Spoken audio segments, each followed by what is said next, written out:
हाँ, तो आज अपने एक बहुत important topic, very important topic, जिसकी मैं काफ़ी दिनों से आपके साथ चर्चा कर भी रहा था कि एक तो पशु रोग और एक है पशुओं की नस्लें। ये दो वो टॉपिक है जो वाकई लगता है कि बी पार्ट है, वरना तो बी पार्ट लगता ही नहीं। ये क्या मतलब, बहुत ईजी है। लेकिन इन दो टॉपिक को अगर ढंग से पढ़ा जाए तो वाकई दमदार है, क्योंकि इसमें फैक्ट है। ये कोई सा भी रोग है तो किस वजह से हो रहा है, उसके रोग कारक का नाम बताओ, उसका उपचार बताओ, ये सारी बातें। वैसे ही पशुओं की नस्लों के भी वेरी इंपॉर्टेंट टॉपिक, वो भी ज़बरदस्त करेंगे। लेकिन मैं एक बात बताना चाहता हूँ आपको, थोड़ी ध्यान से मेरी बात सुनना। आप बहुत ज़बरदस्त बात होगी, आई थिंक आप पूरी बात को समझोगे तो।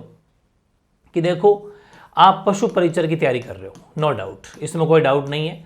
पशु परिचर के अंदर राजस्थान जीके आ रहा है, पशु परिचर मैथ्स आ रही है, साइंस आ रही है, और पशु परिचर का बी पार्ट ही के रही है। मेन चीज़ है कि राजस्थान जीके में बाजी मारना बहुत मुश्किल काम होता है, क्योंकि राजस्थान जीके बड़ा सिलेबस है। मैंने तो बहुत बार पढ़ा है, इसलिए मुझे कंठस्थ याद हो गया, वरना राजस्थान जीके मैंने भी जब पढ़ा तो बहुत मुश्किल लगा। बार बार पढ़ते, थोड़ा साइंस बैकग्राउंड से भी था, थोड़ा मुश्किल हुआ। लेकिन हाँ, अगर बार बार पढ़ते हैं तो राजस्थान जीके से प्यार हो जाता है, इतना प्यारा सब्जेक्ट है। इसलिए आपको ढंग से थोड़ा पढ़ना है। बार बार पढ़ोगे, ज़बरदस्त तरीके से पढ़ोगे तो वेरी इजी, लेकिन सिलेबस थोड़ा लेंदी है। राजस्थान जीके का बड़ा सिलेबस है। तो मैं ये कहूँगा कि राजस्थान जीके की क्लासेज अपनी एमवी क्लासेज के ऊपर चल रही है धुआंधार तरीके से, और सारे बच्चे लगे हुए हैं, चाहे वो आरएस का हो, चाहे सब इंस्पेक्टर का हो, चाहे एलडीसी का हो, चाहे बीएसटीसी का हो, चाहे पीटीटी, वीडियो, पटवार, first grade, second grade, lecturer, सबके लेवल की ज़बरदस्त राजस्थान जीके सीरीज, बिल्कुल new update, up to date, अभी ताज़ा 2024 में जो बिल्कुल 50 जिलों को शामिल करते हुए चला रहे हैं। तो उसको आप पढ़ते जाओ, उसको ज़्यादा ध्यान देके, क्योंकि अपने पास पशु परिचर की वैकेंसी एग्जाम में टाइम है भी, तो अपन इसको आराम से पढ़ेंगे। लेकिन अब मैं ये प्लान कर रहा हूँ कि अब अपन एक बी पार्ट की क्लास ना लगभग रोज रखें, और जिस दिन नहीं होगी उस दिन साइंस की रख लेंगे, लेकिन एक क्लास पशु परिचर की रखें अपन डेली। तो इसलिए मैं क्या कर रहा हूँ कि जैसे अभी अपन पशु रोग स्टार्ट कर रहे हैं, तो पशु रोग की ज़बरदस्त प्लानिंग देखना आप, कि जैसे आज की क्लास है ना, आज अपन ने सपोज 2 रोग पढ़ लिए, ठीक है, और 2 पढ़ लेंगे कल। तो ये जो है ना वायरस वाले रोग 4 ही है, जो बिल्कुल ज़्यादा खास नहीं है, इजी है। लेकिन जो फिर उसके बाद में, जैसे ये हो गया अपना पार्ट 1, ये अपना हो गया पार्ट 2, अब जो पार्ट 3, पार्ट 4 और पार्ट 5 आएंगे, और पार्ट 6 आएंगे, शायद 4 बनेंगे उसके। ये जो 4 बनेंगे ना, पार्ट 6, 3, 4, 5, 6, ये 4 बनेंगे ज़बरदस्त। ये हैं विषाणु से होने वाले, बैक्टीरिया से होने वाले जो हैं रोग, ये ज़बरदस्त है। इसको मैंने बाद में रखा है, पहले पार्ट 1, 2 काफ़ी ईजी है, इनको पहले रखा है, ठीक है। ऐसा करके इस रोगों को अपन 6 पार्ट में पढ़ेंगे, और 25-30 मिनट की क्लास होगी, रोजाना की हाथों हाथ याद कर लेना बस। उसके बाद में अपन बनाएंगे 2-3, एक पार्ट शायद अंतःजीवी का, फिर परजीवी का, और कुछ और भी रोग। मतलब मेरे हिसाब से इसके 10 से 1 पार्ट बनेंगे, 10-11 पार्ट के अंदर पशु रोग पढ़ेंगे ज़बरदस्त तरीके से, बी पार्ट में कंप्लीट। फिर 10-15 क्लास लगाऊंगा पशु की नस्ल की, मज़ा आ जाएगा। फिर बी पार्ट लगभग खत्म है, कोई छोटे मोटे टॉपिक रहेंगे उनका तो कोई 1 शॉट रख लेंगे, कोई ज़्यादा जोर भी नहीं आएगा, ठीक है। तो आज अपन देखो पशु रोग में क्या है कि विषाणु जनित रोग, वायरस वाले हैं, फिर बैक्टीरिया वाले आ जाएंगे, है ना, फिर अंतःजीवी आ जाएंगे, फिर बाह्य परजीवी, अंतःजीवी, बाह्यजीवी, वो सब अपन पढ़ लेंगे। इसके अलावा कुछ पोषक तत्वों कमी से होने वाले रोग पढ़ेंगे, सब पढ़ेंगे।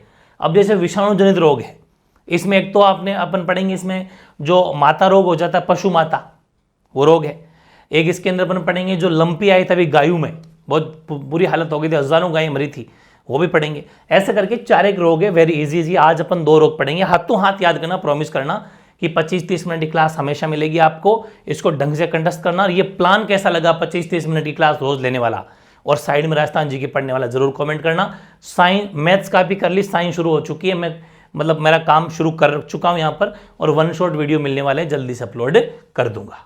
अब सुनो, सबसे पहले हेडिंग लगाओ आज के पहले रोग की, वो है पशु प्लेग, या पशु माता, या पोकणी, या रिंडरपेस्ट। ये चारों एक ही रोग के नाम है। चाहे रिंडरपेस्ट बोल दो, चाहे पोकनी बोल दो, चाहे पशु माता बोल दो, चाहे पशु प्लेग बोल दो, ये चारों ही जो नाम है वो एक ही रोग के हैं। पशु माता, पशु प्लेग, पोकनी या रिंडरपेस्ट। ये रिंडरपेस्ट ऐसा भी लिखा हुआ आ सकता है, ध्यान रखना हिंदी मीडियम वाले, रिंडरपेस्ट, ठीक है ना, चिंता नहीं करें, रिंडरपेस्ट को भी याद करना है, ठीक है ना। बहुत ही घातक बीमारी है। क्या है कि ये रोग जितने भी पशु है जो जुगाली करते हैं, जुगाली जानते हो ना, ऐसे मतलब खाने को वापस ला लगी जुगाली करते हैं, जुगाली करने वाले सभी पशुओं में होता है, लेकिन गाय भैंस में ज्यादा होता है। जुगाली तो भेड़ बकरी भी करते हैं, लेकिन गाय भैंस में ही ज्यादा रोग होता है, और गाय भैंस में ज्यादा घातक होता है, मतलब मर जाता है पशु। फिर एक प्रश्न तो ये आ गया कि जुगाली करने वाले पशु बेसिकली गाय भैंस में ज्यादा होता है। दूसरी बात ये आती है कि पशु माता या पशु प्लेग या पोकनी या रिंडरपेस्ट रोग किस मौसम में ज्यादा फैलता है। ये भी कॉमन सेंस है, क्योंकि ये चीज तो आपको आनी ही चाहिए। कल को आप पशु परिचर बनेंगे तो आप पहले से ही ये तैयार रहें कि भाई इस मौसम के अंदर में ये ध्यान रखना, वरना पशुओं को बीमारी आ सकती है। तो सूखे मौसम में पशु प्लेग या पशु माता ज्यादा होता है। ठीक है, अब इसके फैलने के तरीके क्या है साहब, कि ये कैसे फैलता है। भाई पशु रोग या पशु माता पशु जो भी रोग है, ये फैलता कैसे है।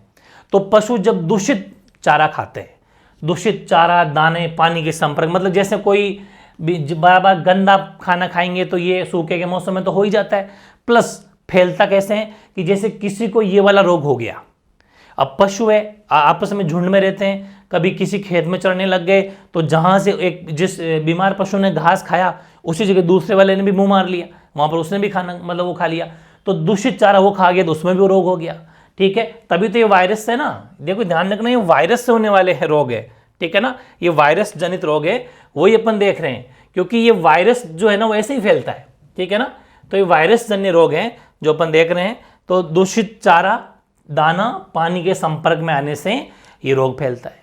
दूसरा, जो रोगी पशु है उसका गोबर, उसका मूत्र आदि में भी ये वायरस ज्यादा होते हैं, जो खाद्य पदार्थों को संक्रमित, जैसे भाई पशु है, पास में चारा पड़ा रहता है, वहीं वो गोबर कर देते हैं, गोबर के छींटे उछल गए तो भी फैल गया, मूत्र करेंगे उसके भी छींटे उछल गए तो भी फैल गया, चारे पर कहीं गिर गया, गोबर गिर गया और उसको दूसरे पशु आपस में अड़ गया तो उसके फैल गया।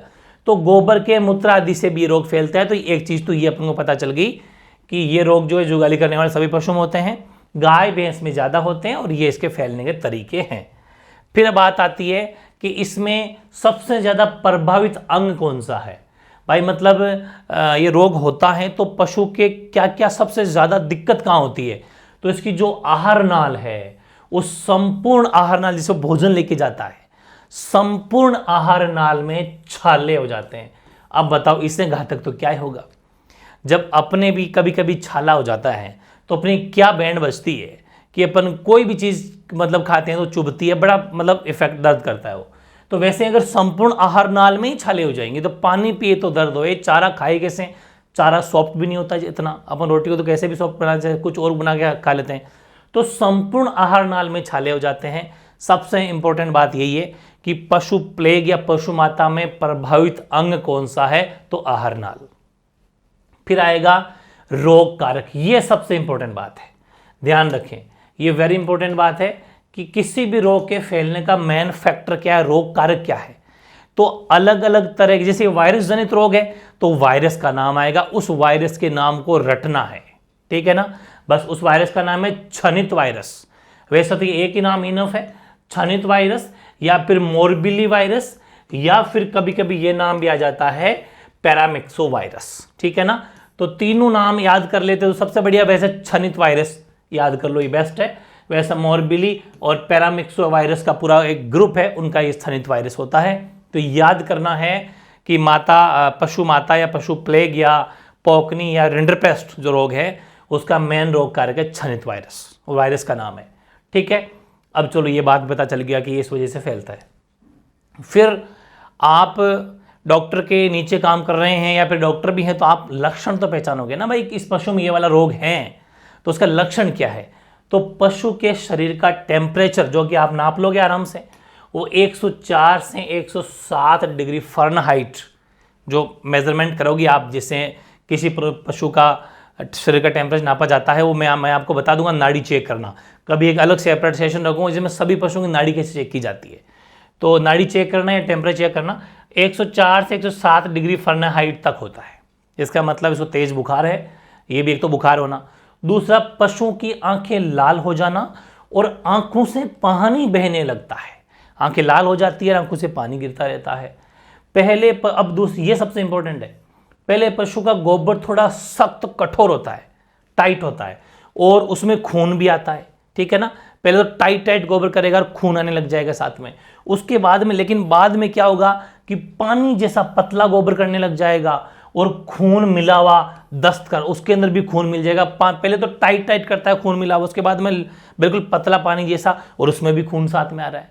इसका मतलब समझ जाना कि पशु प्लेग या पशु माता रोग हो रहा है। ठीक है, फिर अंत में लास्ट में तो फिर उसकी हालत ये हो जाती है कि अंत में पशु पिचकारी की तरह, पतली पिचकारी होती है ना, पिचकारी की तरह तेजी से गोबर करता है जो काफी दूर तक जाके गिरता है, क्योंकि पतली पिचकारी दूर जाएगा। तो ध्यान रखिए, पशु पिचकारी की तरह तेजी से गोबर करता है जो काफी दूर जाके गिरता है। यह भी एक समस्या है। तो ये सारे लक्षण हैं और फाइनली आपको पता है अंत में देखो ये वर्ड आएगा श्राव, इस पर गौर करना आप। ये जब भी श्राव वर्ड आ जाए ना तो श्राव का मतलब होता है गोबर या फिर मलमूत्र बोल दो, चाहे गोबर बोल दो चाहे पशु का मलमूत्र, है ना। और इसमें मलमूत्र भी आ जाते हैं या फिर श्राव, नाक से भी श्राव होता है, वो भी हो सकता है ना। मलमूत्र हो गया, गोबर हो गया, फिर नाक से श्राव हो गया, नाक, आंख, कान, ये सारे श्राव ही होते हैं, मतलब इससे वो पशु के निकलता है। तो अंत में श्राव गाढ़े होकर, वो जो श्राव करा लास्ट में फिर गाढ़े हो जाते हैं, मवाद जैसी, मतलब मवाद होती है ना, मवाद जैसी स्थिति में आ जाता है कंप्लीट। और 4 से 7 दिन, हफ्ते भर में लगातार ऐसा चलता है तो फाइनली पशु फिर मर जाता है। ये पशु के लक्षण है कि रिंडरपेस्ट हुआ है या पशु प्लेग हुआ है। ठीक है ना, ये चीज हो गई। अब है भाई कि इस रोग से बचे तो बचे कैसे। तो सबसे बेस्ट काम है, डेफिनेटली क्वेश्चन बनता है, वेरी इंपॉर्टेंट है कि नियमित रिंडरपेस्ट का जो है टीका लगवाए। अगर रिंडरपेस्ट का टीका लगाओगे तो शुरू से ही तो कोई दिक्कत नहीं है, टीका लगवाए रिंडरपेस्ट का। और रिंडरपेस्ट का टीका, अब बात आएगी कि रिंडरपेस्ट का टीका कब लगता है। तो रिंडरपेस्ट का टीका लगता है 3 वर्ष में एक बार। कौन से महीने में? जून के महीने में। छपने वाला प्रश्न है कि रिंडरपेस्ट का टीका 3 वर्ष में एक बार लगता है, जून के महीने में। ठीक है ना, वेरी इंपॉर्टेंट बात हो गई। अब और क्या करना है? बचाव। एक बचाव तो ये हो गया कि भाई रिंडरपेस्ट का टीका लगाओ, जो 3 वर्ष में एक बार लगता है, जून के महीने में लगता है, लगवा लो, क्योंकि जून का महीना गर्मी का होता है, गर्मी सूखे के अंदर ये बीमारी फैलती है। फिर है जो बीमार है, बीमार पशु को स्वच्छ पशु से अलग रखो, बीमार और स्वच्छ को अलग अलग रखो ताकि फैले नहीं। और अगर कोई पशु मर गया हो तो मृत पशु को गाड़ दो या फिर उसको जला दो, उसके श्रावों को भी जला दो भाई, जैसे गोबर हबर जो भी उसने किया हो उसको भी जला दो, उस पशु को भी जला दो या गाड़ दो। ये काम करना ताकि फिर से वो वायरस जनित रोग है जो फैले नहीं। ठीक है ना, ये इसके बचाव है। अब किसके कोई बचाव भी करोगे या फिर उपचार भी करोगे? अब उपचार भी कर सकते हैं, बचाव तो खैर पता चल गया। तो भाई इंजेक्शन ठोकने पड़ेंगे 3-4। ठीक है, तो इसके उपचार के लिए इंजेक्शन चेपो 4-5 इंजेक्शन है। सल्फामिडीन का 50 ml का इंजेक्शन, सल्फामिडीन का 15 ml का इंजेक्शन, क्रोम 10 ml का इंजेक्शन, एविल 10 ml का इंजेक्शन जो एलर्जी के लिए काम आता है, और एनाल्जिन 15 ml का इंजेक्शन।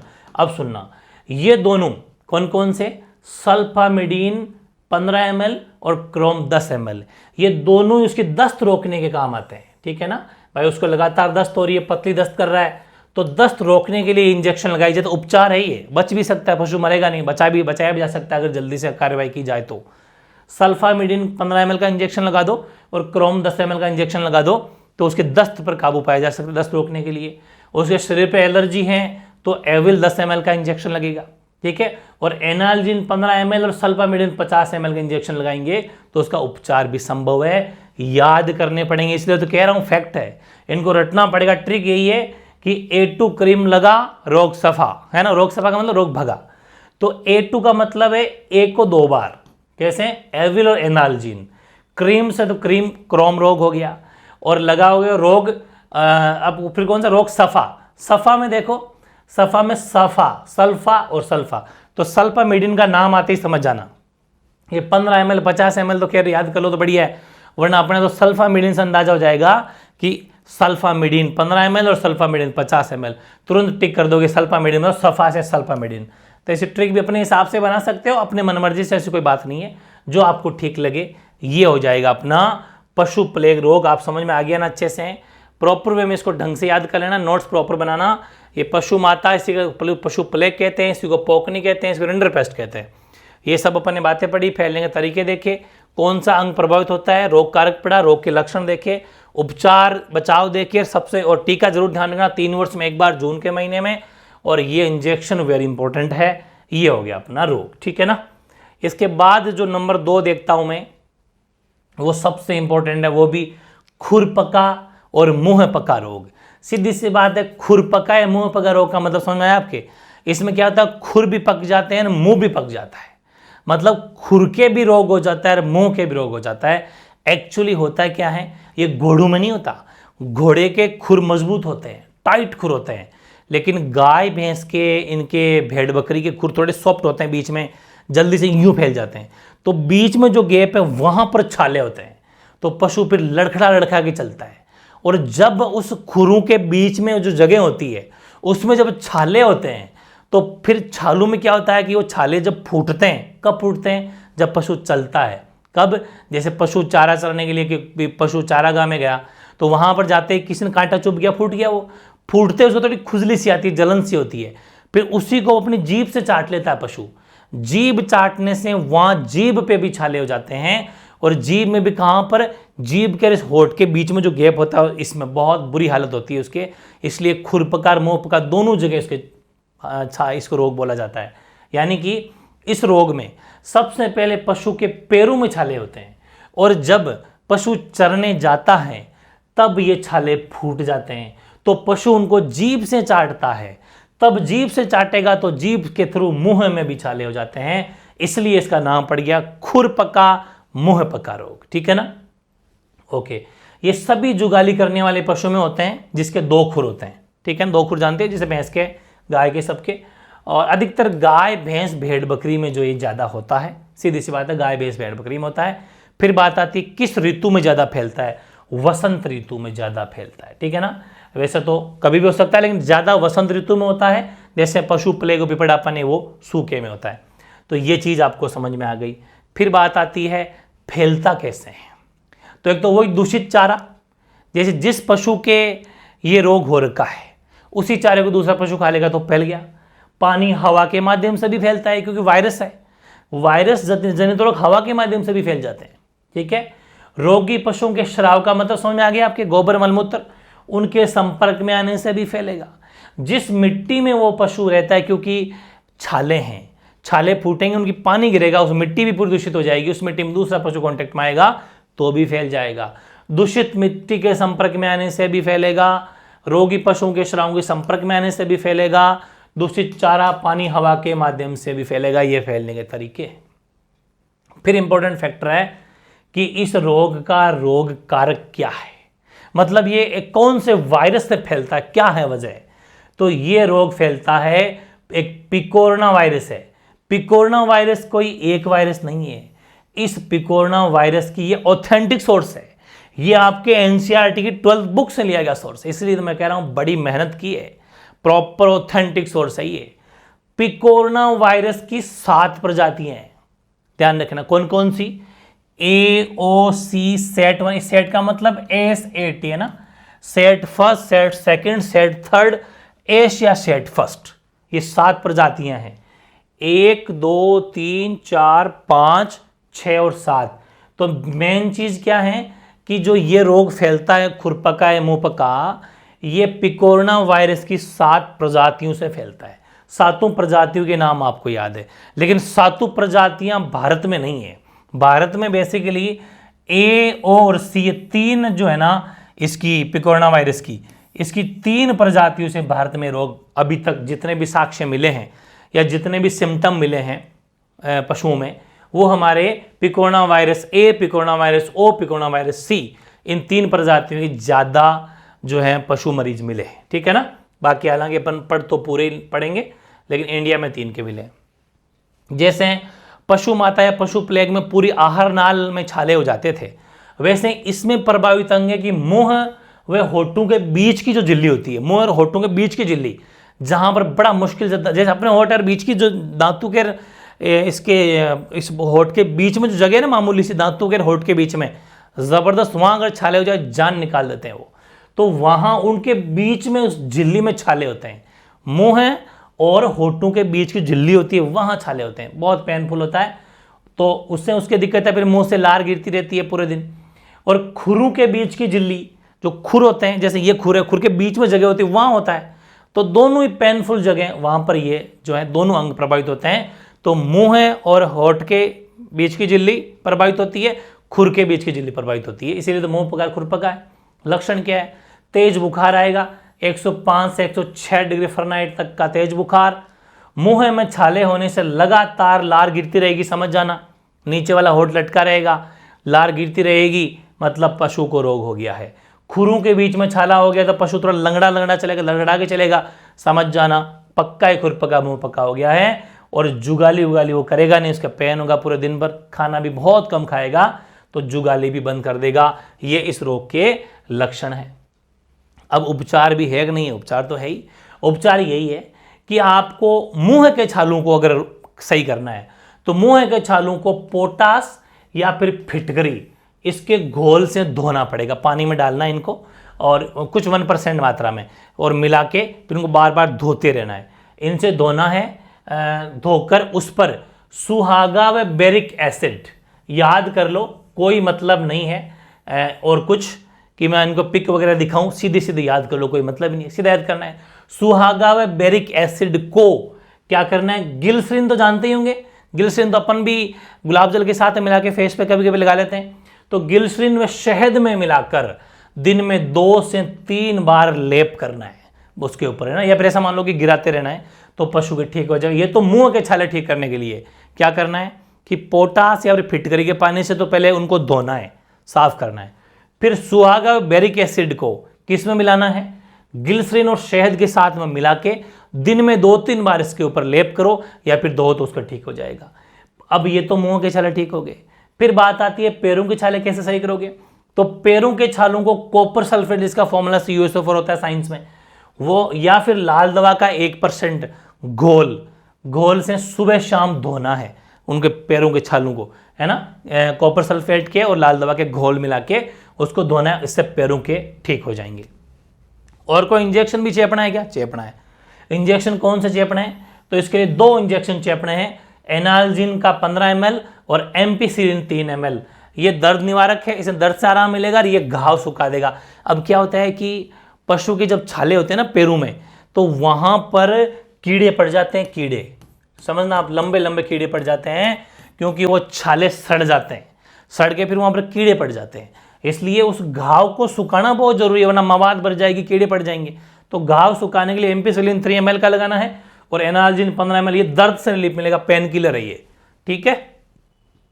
पैर के घावों में पड़े कीड़ों को निकालने के लिए तारपीन का तेल भी लगा सकते हैं, तारपीन के तेल से कीड़े मर जाते हैं, ठीक है ना। तो ये थे भाई अपने इसके उपचार। इसके अलावा एक और है, अच्छा टीके की तो बात की नहीं। देखो इस रोग का नाम क्या हो गया? खुरपका मुंह पका, है ना। खुर का मतलब हो गया फूट एंड माउथ डिजीज, इसलिए इसको शॉर्ट में क्या बोलते हैं? MFD, foot and mouth disease, ठीक है, MFD बोला जाता है। इसलिए टीके का नाम भी ऐसा ही है, क्या? FMD, sorry my mistake. तो नियमित FMD का टीका लगवाएं, foot and mouth disease, FMD का टीका लगाएं। अब वो जैसे पिछली में अपने पढ़ा था कि 3 वर्ष में एक बार जून के महीने में, इसको वर्ष में 2 बार लगाना है। एक तो जून में लगता है और एक दिसंबर में लगता है। वर्ष में 2 बार टीका लगाओ बराबर, बिल्कुल बराबर। अगर टीका लगाओगे तो प्रॉपर टीका लगाओगे तो रोग नहीं होगा। और अगर पशु मर गया हो तो वही गाड़ दें, जला दें, सीधी सी बात है। और नोट लिखा है मैंने, घोड़े के खुर कठोर होने के कारण उनमें FMD नहीं होता, जो मैंने आपको पहले ही बता दिया था। तो ये थी भाई क्लास। कैसी लगी? जानबूझ के अपन इस क्लास को मैंने 20-25 मिनट की रखी है, ताकि चीज़ें क्या है कि ईजी रहे याद करने में, ठीक है, आसानी रहे, आप भी याद कर पाओ। पशु रोग अपने आज स्टार्ट कर दिए हैं। इसका ऐसा मान लीजिए कि पार्ट 1 अपना आज कंप्लीट हो गया है, और अब अपन नेक्स्ट मिलेंगे फिर 2 रोग लेके, वेरी इजी। उसके बाद में विषाणु जनित तो खत्म हो जाएंगे 2 पार्ट में ही। फिर अपन अगले पढ़ेंगे बहुत गजब के जीवाणु वाले, बैक्टीरिया वाले, वो वेरी इंपॉर्टेंट है। तो पार्ट 1 कैसा लगा और ये टेक्निक 20, 25, 30 मिनट वाली केस सीरीज की जरूर कमेंट करना। फिर मिलते हैं नए सेशन के साथ में। राजस्थान जीके एमए क्लासेस के ऊपर चल रहा है, भूल मत जाना, घोट के पी जाना। इधर ये चल रहा है, थोड़े दिन में साइंस शुरू कर दूंगा। मैथ्स काफी अपलोड है, पढ़ लो, ठीक है ना। इसके अंदर कोई डाउट हो तो जरूर कमेंट करना। मिलते हैं फिर नेक्स्ट पार्ट में।